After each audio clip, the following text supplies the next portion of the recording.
Lorsque l'homme dit « je veux m'étudier moi-même », il veut étudier un gros sac rempli de nœuds. Et en tant qu'adulte, c'est encore plus marquant parce que on nous a tellement fabriqués pour être des adultes finals, moulés, définitifs et fonctionnels comme un rouage dans le grand mécanisme des sociétés humaines, qu'on nous a éduqués en pensant que, une fois adultes, nous aurions un métier, une fonction, certaines choses installées même à l'intérieur de nous, une personnalité, et que ça serait comme ça, jusqu'à la fin. Nous devons donc même réapprendre à apprendre.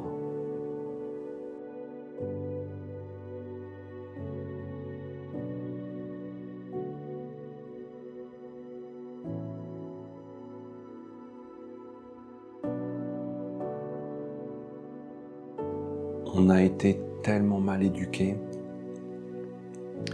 c'est-à-dire qu'on a été fabriqués pour fonctionner dans le monde créé par les hommes et pour ce monde.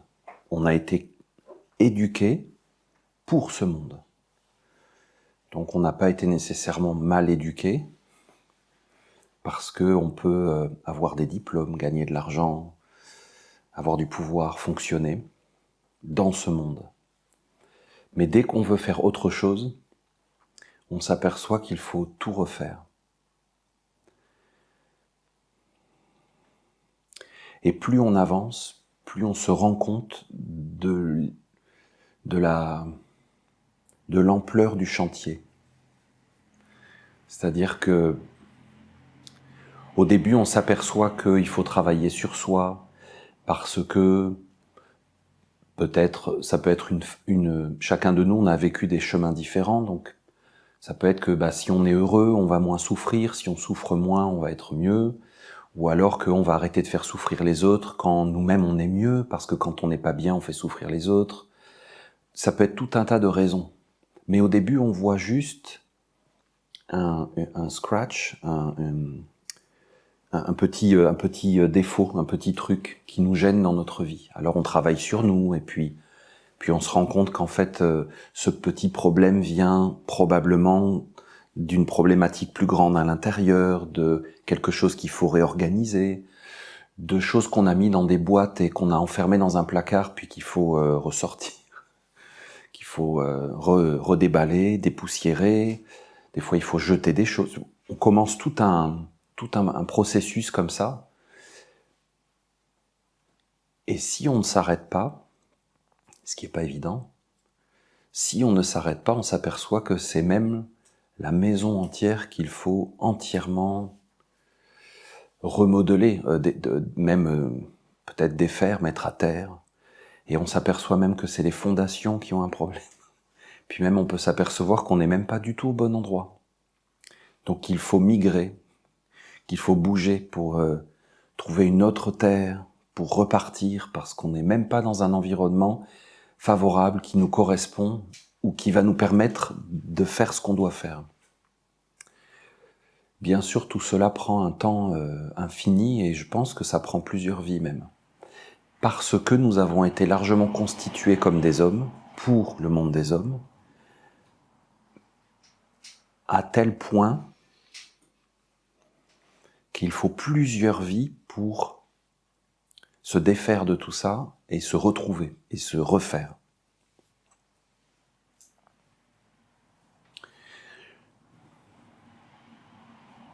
Donc vous voyez, c'est une règle, c'est une base chez les Esséniens, que si tu veux étudier quelque chose, tu dois d'abord le respecter et le considérer comme un être digne, vivant.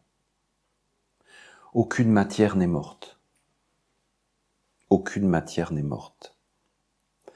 Or, on nous a appris à l'école des matières mortes.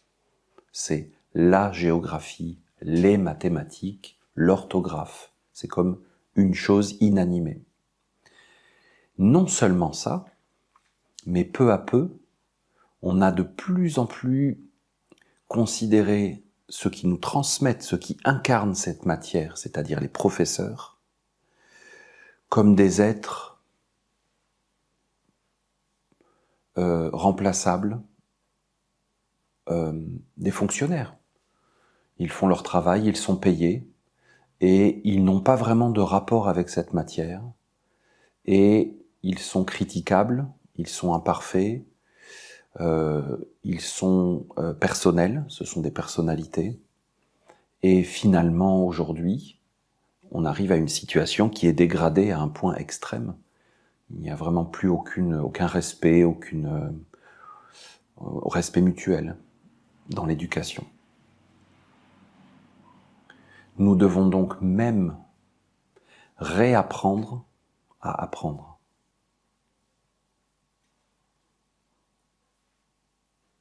Et en tant qu'adulte, c'est encore plus marquant parce que on nous a tellement fabriqués pour être des adultes finals, moulés, définitifs et fonctionnels comme un rouage dans le grand mécanisme des sociétés humaines, qu'on nous a éduqués en pensant que, une fois adultes, nous aurions un métier, une fonction, certaines choses installées même à l'intérieur de nous, une personnalité, et que ça serait comme ça, jusqu'à la fin.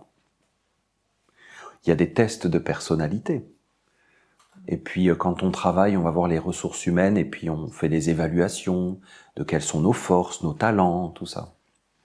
On est censé être comme ça, comme ça, comme ça, comme ça, chacun, et on doit fonctionner comme ça. Donc quand on est adulte, retrouver cette disposition intérieure, c'est déjà en soi un travail. Donc si on veut étudier, parce que c'est pour ça qu'on est là, l'alchimie essénienne, ça veut dire qu'on est très ambitieux. On est très très très ambitieux. On se pense capable de se présenter devant l'alchimie essénienne et de comprendre quelque chose. Il faut donc impérativement se préparer à étudier.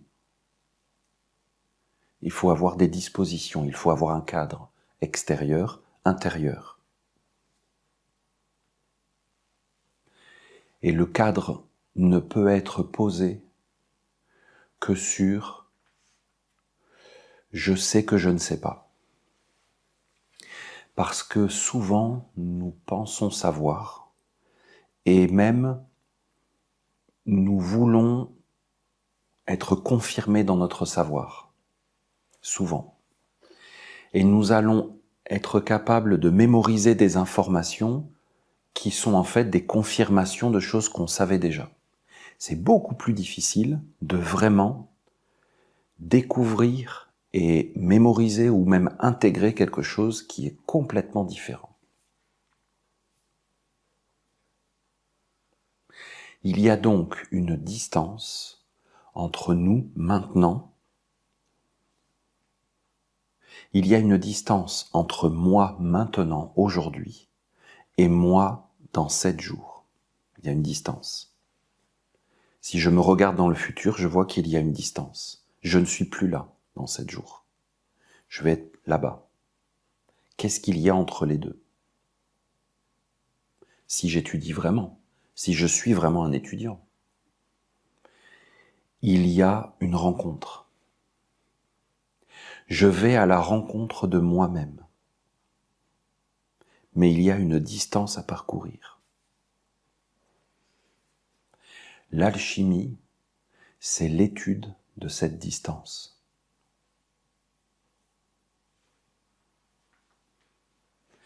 Donc tu comprends que l'alchimie ne s'adresse pas à celui qui demeure, à celui qui stagne, à celui qui pense qu'il est fini, parce qu'il n'y a aucune distance. Tu connais sûrement des gens que depuis des années et qui sont toujours exactement pareils, dans leur appartement, avec tous leurs objets, leurs idées, leurs attitudes, leurs traumatismes, leurs rêves, toujours identiques, comme dans une boîte hermétique. Tu en connais, on en connaît tous. On a vécu nous-mêmes des périodes de notre vie comme ça, sous cloche, où on fonctionnait d'une certaine façon. Il n'y avait pas de transformation, pas d'évolution. L'alchimie ne s'adresse pas aux personnes comme cela. Mais on a le droit de vivre comme ça, c'est bien. Il y a des périodes, des états qui ont besoin d'une durée. L'alchimie, c'est pour celui qui s'intéresse à l'espace entre deux, c'est-à-dire au déplacement. Et donc, à la transformation. Dans le mot transformation, il faut absolument commencer par le commencement, si on veut l'étudier. On ne peut pas étudier directement le mot transformation. Parce que transformation est un mot composé. Il y a un préfixe et un suffixe. Transformation. N'étudie jamais la complexité. Commence par étudier la simplicité et ensuite tu vas étudier la diversité, la complexité. C'est pour cela que, du point de vue de l'alchimie, lorsque l'homme dit « je veux m'étudier moi-même », il veut étudier un gros sac rempli de nœuds. Et il a la prétention de dire « ah, je vais l'étudier ». Et ils se comparent, ils discutent entre eux. Regarde, moi j'en ai un rose, moi j'en ai un vert, moi j'en ai un petit. Ah ben moi le mien il est plus gros. Puis moi j'en ai 2, moi j'en ai 4. Et ils se comparent leurs sacs de nœuds comme ça. Et après quelques années, ils ont fait beaucoup de stages. Ils disent, moi j'ai un énorme sac. Ah ben moi de toute façon j'ai énormément de nœuds dans mon sac. Je suis comme ça. Ils prétendent étudier la complexité, mais ils ne connaissent pas la corde, le fil, comme ça, ils ne le connaissent pas, ils ne connaissent que le nœud. Donc si nous voulons étudier la transformation, nous devons, ça ne peut pas être autrement, nous devons étudier la formation. Si tu ne comprends pas les processus de formation, comment peux-tu comprendre la transformation? Je veux étudier la transformation des éléments. Tu dois d'abord étudier les propriétés, les mécanismes, la nature de l'élément. Sinon, tu vas vouloir chercher cet élément dans une complexité où il est un peu partout.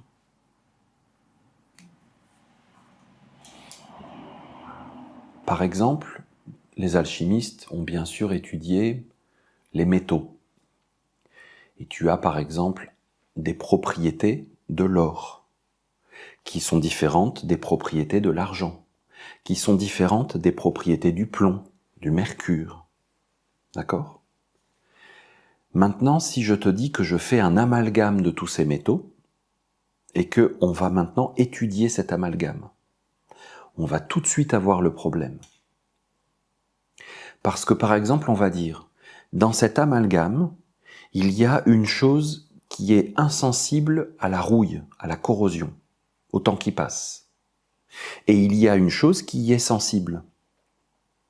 Mais si nous n'avons pas étudié les propriétés de l'or, nous ne savons pas que l'or ne rouille pas. Donc comment pouvons-nous savoir que dans l'amalgame, dans le mélange, ce qui ne rouille pas, c'est l'or? Nous ne pouvons pas le savoir. Et dans notre amalgame, tout à coup, il va y avoir des trous. Le lendemain, quand on revient. C'est parce que le mercure s'évapore. Mais si nous ne le savons pas, nous ne comprenons pas. Or, souvent, très souvent, la plupart du temps, l'homme s'étudie sans connaître ses fondements, les fondamentaux, sans connaître ses composantes fondamentales, alors il ne peut pas étudier la complexité. Il ne le peut pas.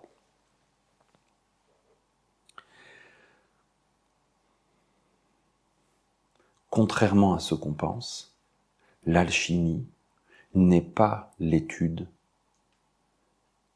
de la complexité et la recherche de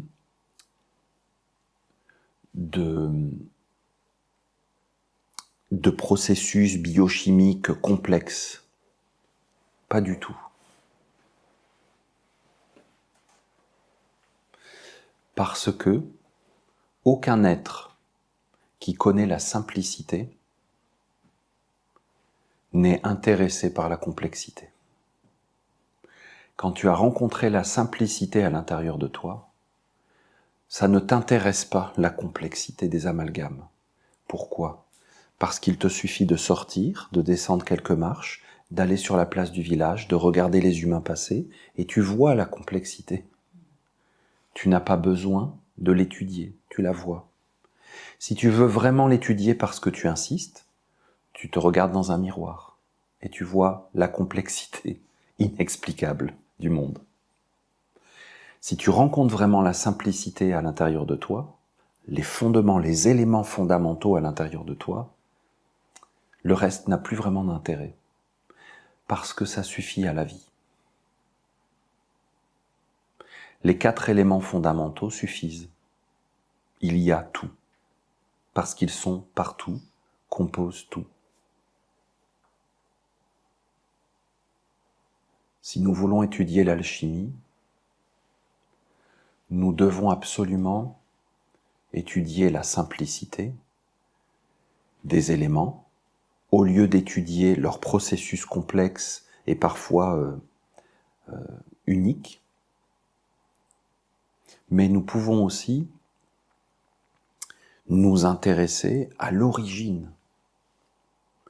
C'est plus intéressant de remonter à l'origine. Regarde, c'est ce qu'on fait quand on veut faire une psychothérapie, une psychanalyse. Quand on fait toutes ces techniques, souvent qu'est-ce qu'on fait ? On remonte à l'enfance. Parce qu'on sait que c'est très souvent à l'origine de la vie d'un être que se nouent tous les nœuds qui nous constituent par la suite. Les traumas, les croyances, les conceptions du monde. Donc on le sait qu'il faut remonter à l'origine. Eh bien, il faut remonter à l'origine de l'alchimie.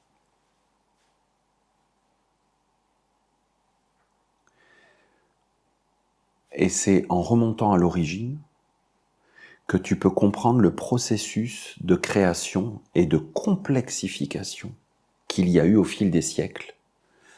Et quand tu vois ce qu'aujourd'hui on présente comme des textes alchimiques du XIVe, XVe siècle, des grands textes alchimiques de la tradition européenne, tu vois une complexité, c'est sibyllin, hein. C'est fait exprès, c'est comme des codes secrets. Puis des fois, c'est tellement un code secret que c'est un code tout court. Il n'y a plus de secret au bout, il n'y a plus rien. C'est juste un code. Et ça aussi, ça, je trouve que ça montre bien comment nous fonctionnons, nous les humains. Nous nous perdons dans notre complexité. C'est la légende du Minotaure. Tu rentres à l'intérieur de toi-même, dans la complexité, et finalement, tu vas te faire manger par la complexité.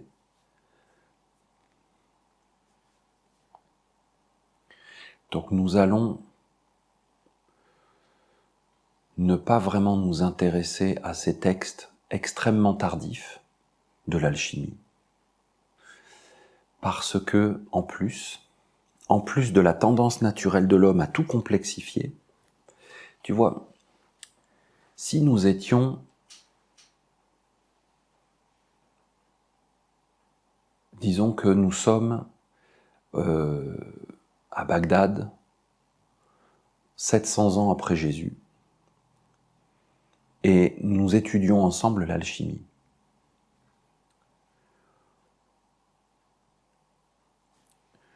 Je suis l'enseignant aujourd'hui, donc je te transmets mes propres études, mes réflexions, mes cahiers de notes. D'accord? Donc toi, tu les prends, mais toi, tu as une vie à vivre. Et ta vie n'est pas seulement de répéter ce que j'ai dit, c'est de poursuivre l'expérimentation, de reproduire les expériences que j'ai faites pour voir si tu arrives aux mêmes conclusions. Toi aussi, tu as un carnet de notes. Et tu transmets tes notes à tes élèves, qui eux aussi.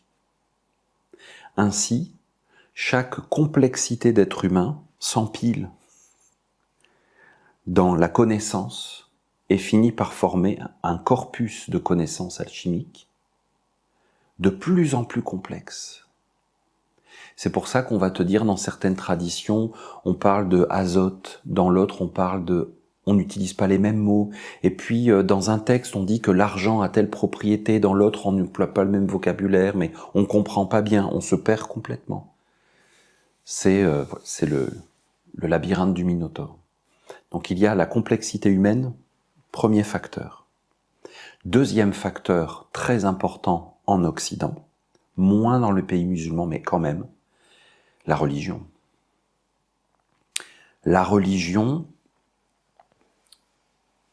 standardise le savoir et conditionne le savoir. C'est-à-dire qu'il y a, comme aujourd'hui, des savoirs autorisés et des savoirs interdits. Il y a des mots autorisés, il y a des mots interdits. Donc, si nous sommes à Prague, en 1400, en train d'étudier l'alchimie ensemble, nous avons constamment la peur au ventre, parce que nous sommes surveillés, et nous devons faire extrêmement attention à ce que nous faisons, à ce que nous disons. L'un d'entre nous va au café boire un café, une bière avec quelqu'un, et nous pensons, j'espère qu'il ne va pas dire n'importe quoi, qu'il ne va pas révéler quelque chose, qu'il ne va pas... on ne sait jamais. Si jamais il boit une bière, 2 bières, 3 bières, il va se mettre à raconter quelque chose. Notre vie est en jeu. Donc vous imaginez mes carnets de notes à ce moment-là? Qu'est-ce que je vais écrire dedans? Je vais tout coder. Lorsque le roi rencontre la reine à la 6e lune sous le grand chêne,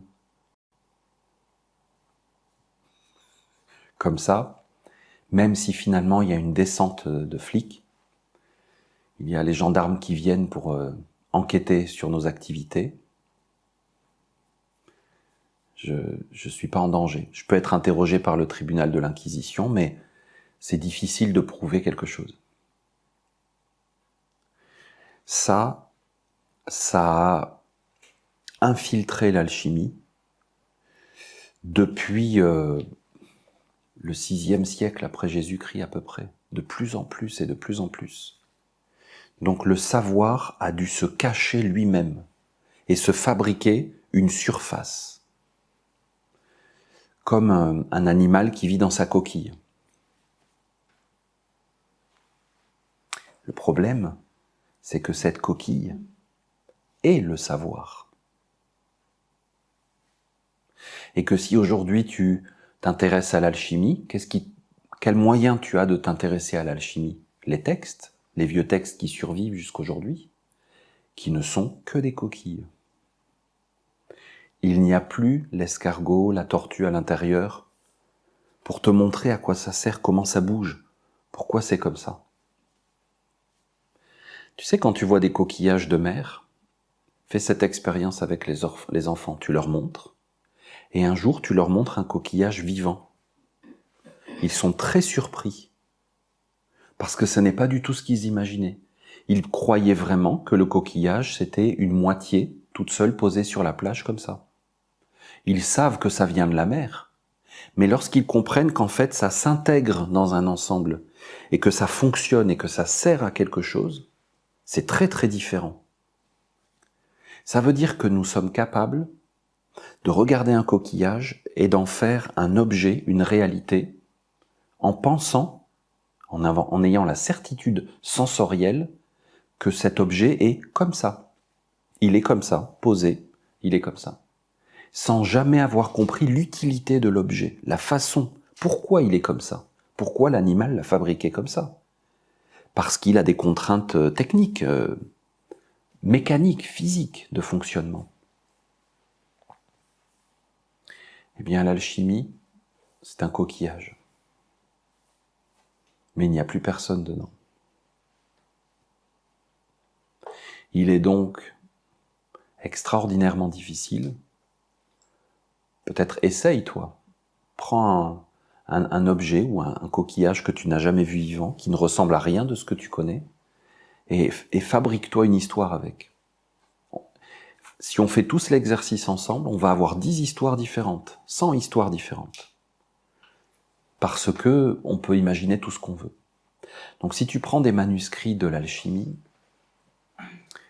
tu vas vraiment être dans cette situation.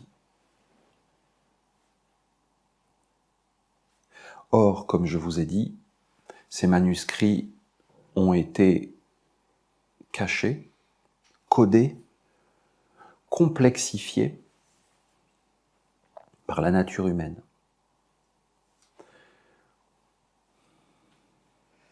Il y a eu des périodes où des alchimistes en Europe ont été subventionnés par le gouvernement pour leurs recherches. Tu imagines aujourd'hui si l'OMS, l'Organisation mondiale de la santé, te donne une subvention importante pour faire tes recherches. C'est nécessairement qu'elle y voit un intérêt. Tu vas recevoir une lettre en disant « Vos recherches ont de l'intérêt. Pour nous, nous vous donnons, allouons un crédit de recherche de temps. » Les alchimistes qui se sont retrouvés sous la protection de rois, d'aristocrates, de riches mécènes, c'est parce que ces mécènes, ces rois, ces empereurs avaient un intérêt, un espoir dans les recherches des alchimistes. Pensez-vous que cet espoir soit la connaissance de soi, la transformation, l'amélioration de l'humanité, le bien, la paix, l'harmonie, le divin? Ou est-ce que ce serait pas plutôt la recherche de l'arme nucléaire, la recherche de la vie éternelle, la recherche de l'or? Pas l'or pour l'or. Or égale puissance, domination, destruction des ennemis. L'alchimie, ou ce qu'il en reste aujourd'hui, est totalement imprégné de tout ça. Totalement. Parce que si nous sommes des étudiants esséniens, et c'est un de mes buts dans cette formation de vous montrer qu'est-ce que c'est un étudiant essénien, nous nous disons l'alchimie existe. C'est très platonicien comme vision, c'est-à-dire que les choses ici ne sont que le reflet de ce qui est vrai. Donc si nous pouvons dire alchimie, nous pouvons étudier l'alchimie, c'est que l'alchimie existe, mais pas là. Elle existe en elle-même. C'est pour cela que vous pouvez trouver des traces d'alchimie en Chine, à des époques différentes, dans des lieux différents. L'alchimie existe. Elle est une forme de vie. Elle est une partie de toutes les expériences qu'on peut faire dans la vie. Dès qu'un être humain, tu vois, dans la vie, on est transformé. La vie nous roule comme des pierres. On est des galets roulés, très très roulés des fois. La vie nous transforme. Mais souvent, on peut vivre ça de façon inconsciente. Tu retrouves des fois un de tes amis d'enfance et puis tu te dis, la vache, il n'a pas eu une vie facile, ou au contraire, il n'a pas changé. Tu vois le temps qui passe.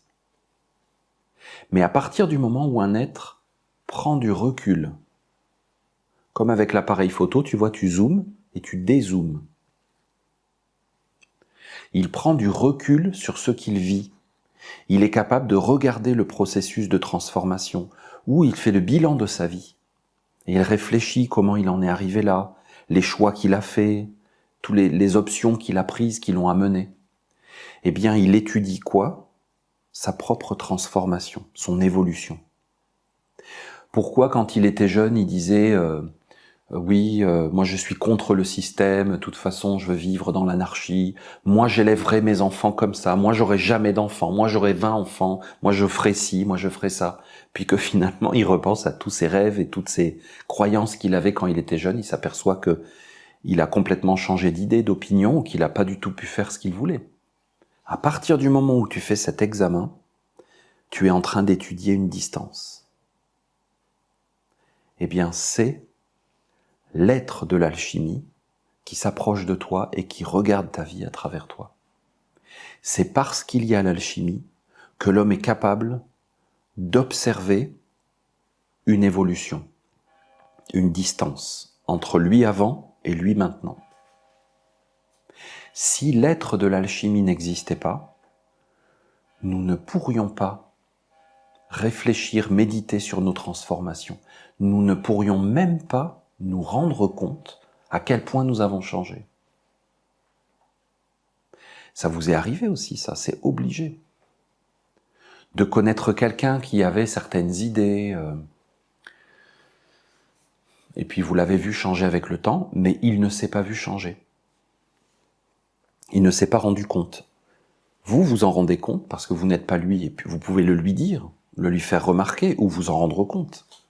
Vous dites, il n'est pas resté fidèle. Je ne peux pas m'empêcher de penser aux socialistes en France, aux hommes politiques avec leurs grands discours, et puis la gauche caviar. Les socialistes qui vivent dans le luxe, le confort, et qui passent leur temps à parler des gens, des travailleurs qui ont des difficultés d'argent, alors qu'ils ne vivent même plus... Mais on en voit des hommes politiques, ils ont commencé comme manifestants dans la rue en mai 68, et ça fait des années qu'ils sont au Parlement européen. Vous voyez, eh bien, il y en a des êtres comme ça qui ne se voient pas changer, ils ne se rendent pas du tout compte du processus. S'ils s'observent et que tout à coup ils se rendent compte qu'ils étaient manifestants dans la rue anti-système et qu'aujourd'hui ils sont à l'Union européenne, qui est le système totalitaire par excellence, avec un vernis de démocratie, s'il se rend compte et tout d'un coup il se souvient de son état intérieur quand il était jeune dans la rue, les espoirs, les désirs, les images qu'il avait, le monde qu'il voulait faire venir et le monde qu'il voulait détruire, il revit ça. Et il se rend compte donc de quoi? Mais de la distance. Sauf qu'il ne l'a pas vécu, il ne s'est pas vu se transformer.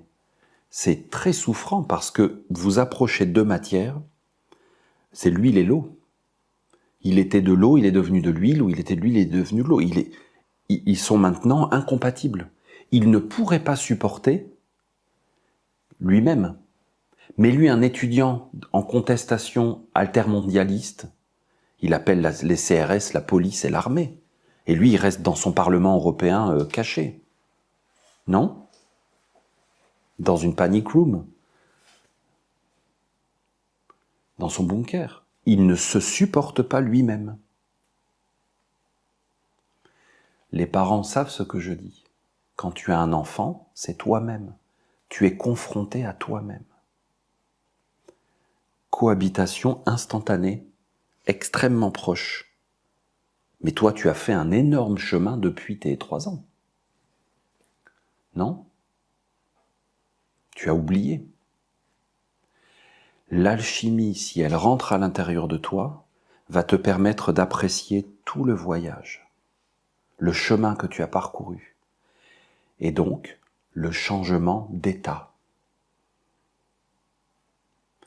Si vous étudiez, regardez, allez sur Internet, vous regardez alchimie, alors les alchimistes s'intéressent au changement d'état des matières. Tu vois, si tu fais cuire du métal, si tu le refroidis, si tu le mélanges, c'est ça, on étudie les changements d'état de la matière. Mais pourquoi on les étudie? Mais parce que nous sommes de la matière. Nous sommes des matières. Nous sommes constitués d'éléments. Mais si nous étudions cela de façon immédiate, c'est-à-dire que nous nous étudions nous-mêmes pour voir notre transformation, nous étudions un sac de nœuds, une complexité, un mélange. Et nous ne connaissons pas les fondamentaux qui nous constituent.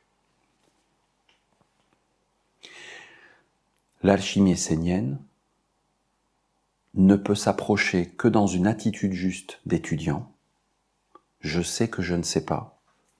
Règle d'or numéro 1. Règle d'or numéro 2. Je sais que l'alchimie existe. Au-delà de tous les livres d'alchimie, au-delà de tous les professeurs d'alchimie, de tous les alchimistes, de toutes les idées préconçues, au-delà de tout ça, l'alchimie existe en tant que telle. Elle est en moi une possibilité, une capacité, un sens, un regard, une perception, une sensibilité qui va me permettre de capter, de percevoir certaines réalités. Qu'est-ce que sont les mathématiques? La capacité de faire certaines choses. Non? Si tu as les mathématiques ou si tu ne les as pas, tu ne peux pas faire les mêmes choses. Les peuples qui ont eu des mathématiques ont pu faire certaines choses que les autres ne peuvent pas. C'est donc un sens. Est-ce qu'un aveugle peut faire les mêmes choses qu'un sourd, qu'un... Tu comprends, si on te prive d'un sens, tu ne peux pas faire les mêmes choses. Tu peux faire beaucoup de choses, mais tu ne peux pas faire certaines choses qui sont spécifiquement associées à ton sens, à ton organe.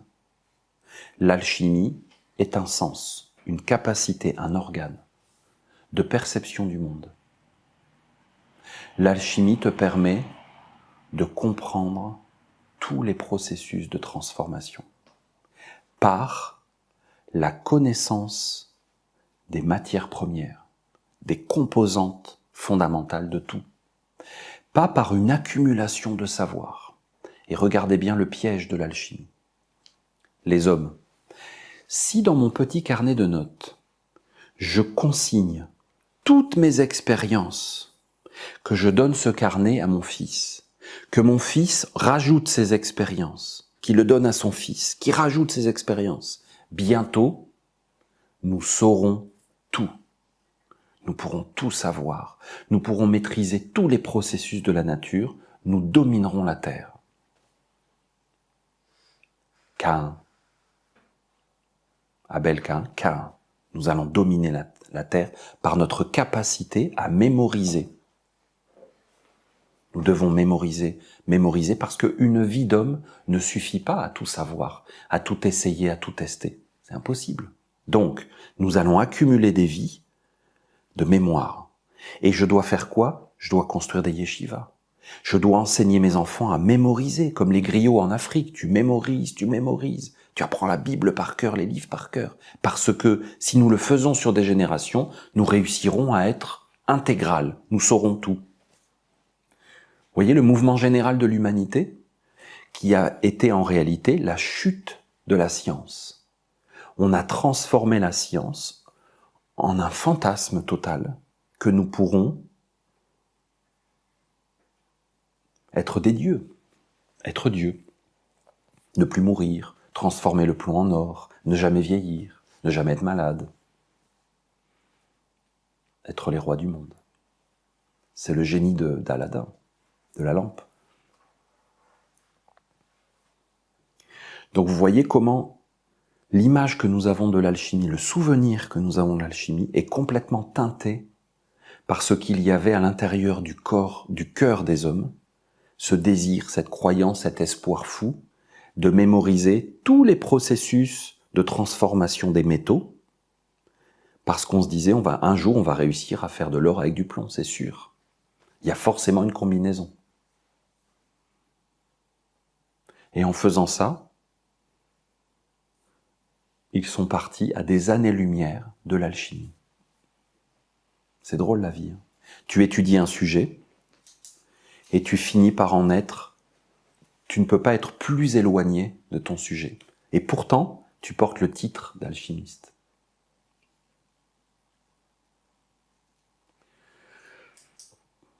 Comme je vous l'ai souvent dit, si l'alchimie est une chose qui existe, qui nous est accessible.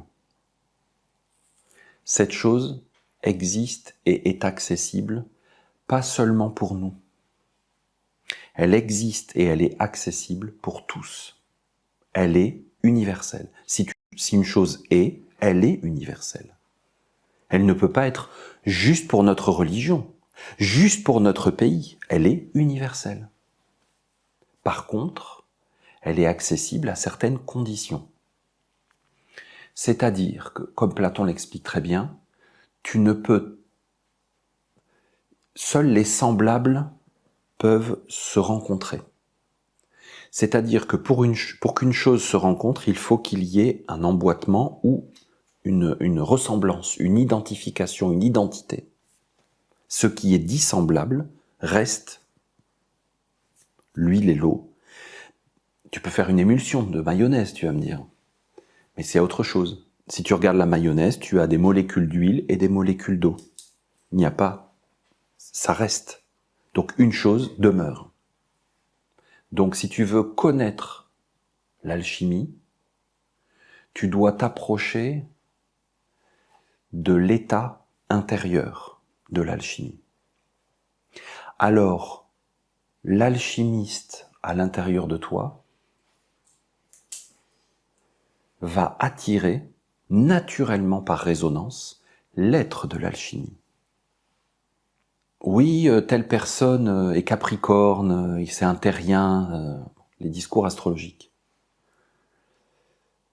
Donc le Gémeaux, alors lui il n'a pas de terre parce que c'est l'air. Mais où est la terre? Personne n'a pas de terre. Tout le monde a les 4 éléments.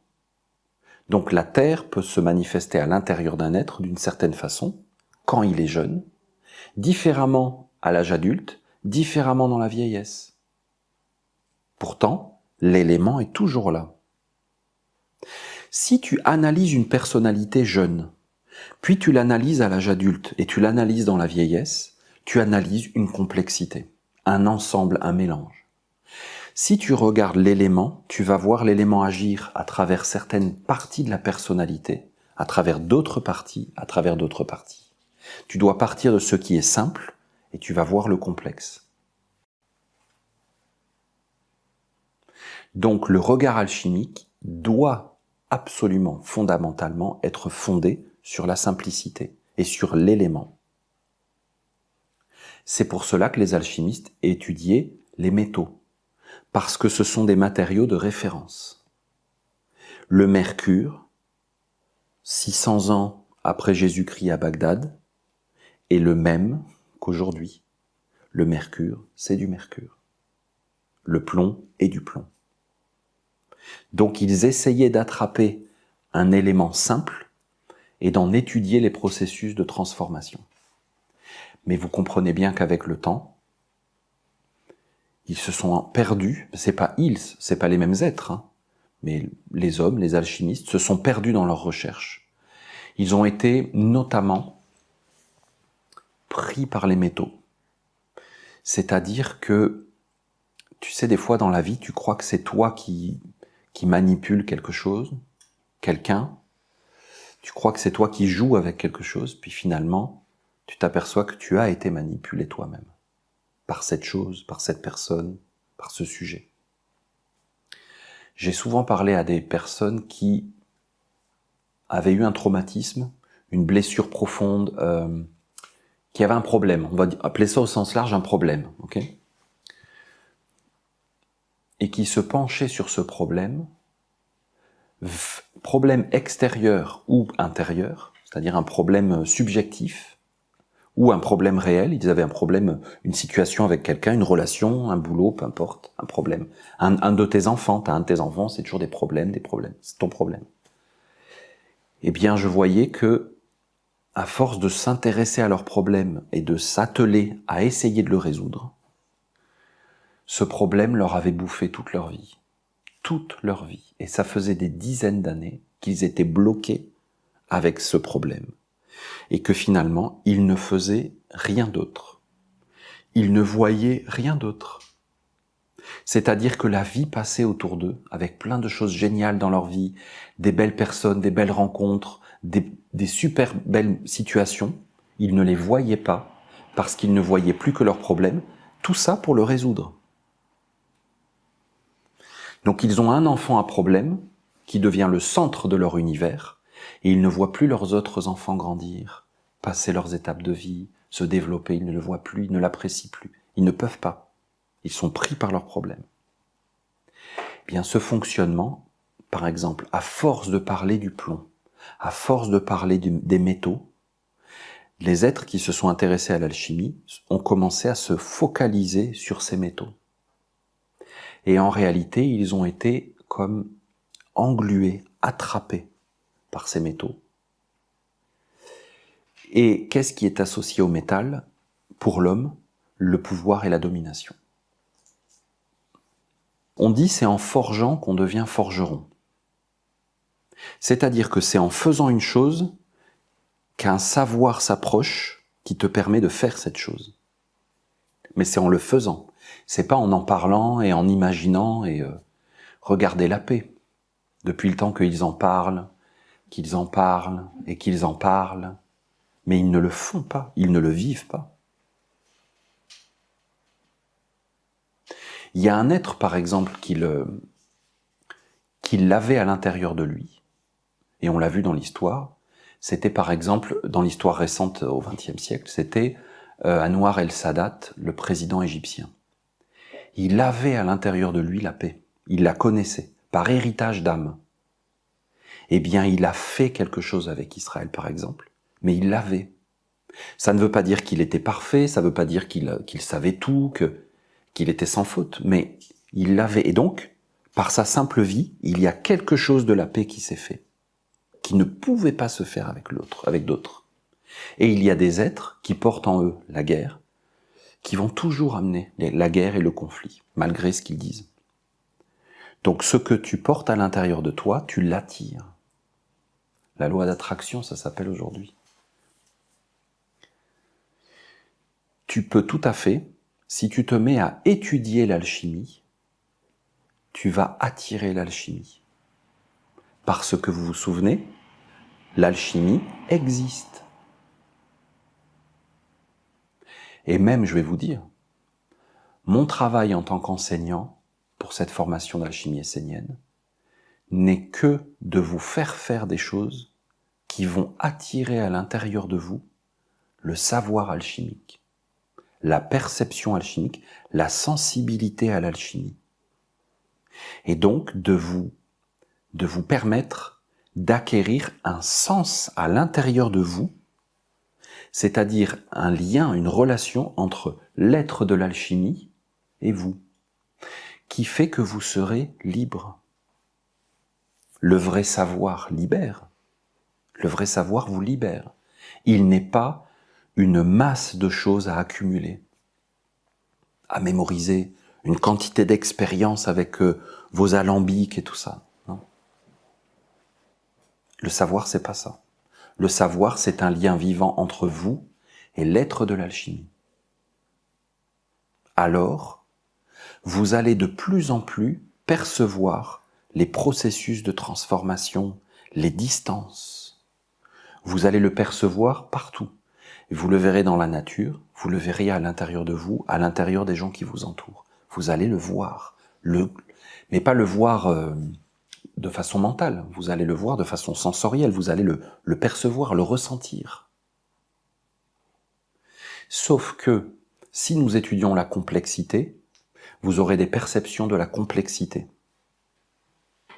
Or, l'alchimie ne peut vous parler que dans la simplicité de l'élément. Parce que, si je te dis, comme dans les anciens manuscrits alchimiques, prends 2 pincées de mercure, fais-le brûler jusqu'à ce qu'il noircisse, prends cette poussière noire, passe-la au pilon, rajoute de la poussière d'émeraude, passe-la dans le filtre, fais-la poser 30 jours sous une pleine lune, voilà, si je vous dis de faire ça. Et que je vous dis, maintenant, compare avec l'autre recette. Ensuite, compare les 2 résultats. Comment vous voulez comprendre ce qui s'est passé et pourquoi il y a une différence? C'est trop compliqué, c'est trop complexe. Donc lorsque vous observez une transformation à l'intérieur de vous, si vous êtes concentré et associé aux éléments fondamentaux, vous n'allez pas voir « Oh, moi j'étais comme ça, puis maintenant je suis comme ça ». Vous allez voir en vous la Terre, comment elle fonctionnait avant, pourquoi vous étiez comme cela avec la Terre, pourquoi la Terre en vous était comme ça, et comment elle est aujourd'hui et où elle est aujourd'hui.